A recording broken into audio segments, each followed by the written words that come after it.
That's Schemp. We call him sometimes Schempalicious. That's what's raised by the Doberman, so he really loves dogs. Aww. It's funny how, like, whenever they're raised by the neighbors, they love him. Yep. Yeah, he would look at the TV, would sit inside the chair, Yeah. and she would like, she's a gentle looking. He But would you know what, back. we had it, remember what a feeling was when Angela Bates, I found a stray, it was a sleeping Bates, and I took it to the vet, and it had leukemia, and I had these two big days of it, and they had let this little stray curl up and scoot around, and we knew it That's all, what they did.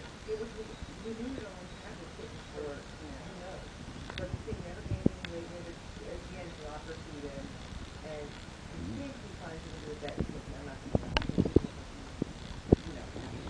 But the one for the vet, taking care of that little kitty, because everything knew she was sick, they would normally not let a kitten sit Oh down. yeah.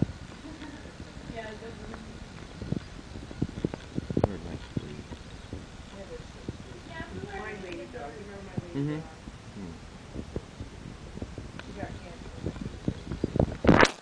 And then you said, didn't you have another one? Well, I had another one, but it liked to attack kids. It was, you know, it was really sweet, but it was nervous, and it didn't quite get the movement of children. June's nervous around little kids. Yeah, so like if they were 8 or under, it would kind of, so I had Hi, to Dottie. play, so I said, I'm